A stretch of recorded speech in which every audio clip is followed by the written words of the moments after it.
C'est pas pour critiquer, mais heureusement que les abstentionnistes ne sont pas allés voter dimanche. Parce que si ça se trouve, ils auraient voté n'importe qui. On l'a échappé belle. Remarquez, les abstentionnistes qui votent ne sont plus vraiment des abstentionnistes. Ou alors des abstentionnistes au rabais, qui foulent aux pieds les idéaux de l'abstention. Des individus sans aucune conviction, des cumulards du renoncement, des carriéristes de l'indifférence, des arrivistes de l'aquabonisme, des politiciens sans scrupules. Tous pourris, les abstentionnistes. Qui sait, les abstentionnistes auraient peut-être voté FN. Au train où sont allées les choses, aujourd'hui, M. Boucher serait maire de Nantes. Et vous, Mme Roland, direct en camp de rééducation sur la ZAD, spécialement réaménagé pour vous et vos complices. Notez bien qu'il ne faut pas confondre les électeurs du Front National et les cadres de l'entreprise Le Pen, père et fille. Ce serait injuste.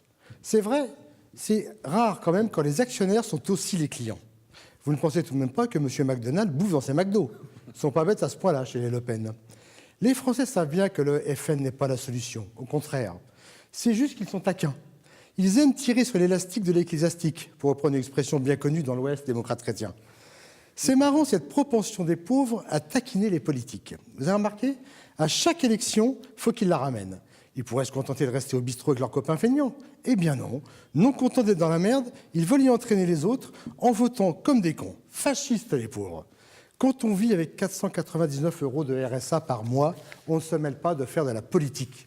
Pourquoi pas confier la direction du FMI à une vulgaire femme de chambre, tant qu'on y est. En attendant, les abstentionnistes, quel claque ils leur ont mis. Il faut dire qu'ils l'ont cherché, nos amis socialistes de droite.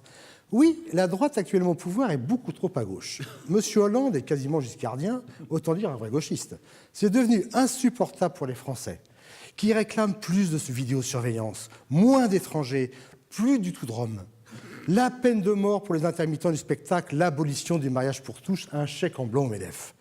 Pourquoi messieurs Hollande et Hérault résistent-ils avec un tel acharnement aux décisions des technocrates européens? Pourquoi luttent-ils sans pitié contre la finance? Leur attitude, pour des socialistes de droite, est déroutante. Et les Français ne comprennent plus. Du coup, ils tombent dans des extrémités regrettables. Je les en conjure qu'ils se ressaisissent. La France a soif de droite et elle compte sur eux. Oh, je sais qu'ils font ce qu'ils peuvent, messieurs Hollande et Hérault. Ils ont commencé à éradiquer la gauche de ce pays. Non sans courage. Mais il reste encore des poches importantes qui nuisent à l'image de la France dans les agences de notation. C'est la dernière chance qu'il reste de percer la boule de pu frontiste qui grossit à vue de nez et coule sur nos doigts tremblants alors qu'il n'est pas loin de minuit dans le siècle et qu'on manque de moufles dans les quartiers populaires de Malakoff. Malakoff, pas à Nantes, l'autre, en Crimée.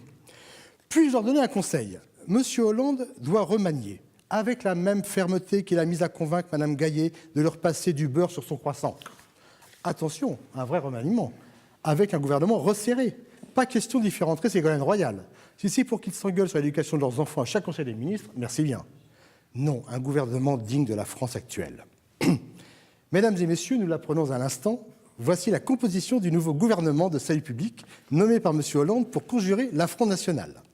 Premier ministre, M. Nicolas Sarkozy. Ministre de l'Intérieur, de l'Extérieur et des petits à côté, M. Nicolas Bruni.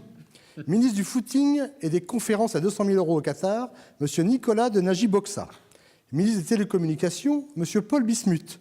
Ministre du Commerce extérieur, M. Ziad Takieddine. Ministre des Arts et des Prix ministériels, M. Claude Guéant. Garde des Sceaux, ministre de la Justice, M. Bernard Tapie. Ministre de la Solidarité, Mme Liliane Bettencourt. Ministre du PMU, M. Éric Woerth. Ministre des Agences de com, M. Jean-François Copé. Ministre de la Culture, M. Frédéric Lefebvre. Ministre des Affaires sociales et de la jeunesse, M. Serge Dassault.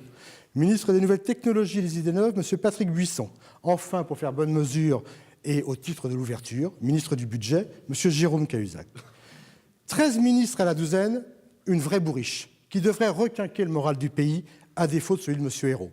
J'espère, Mme Roland et Mme Garnier, que, sitôt élus, vous aurez l'élégance de lui céder votre place, au moins dans le tram.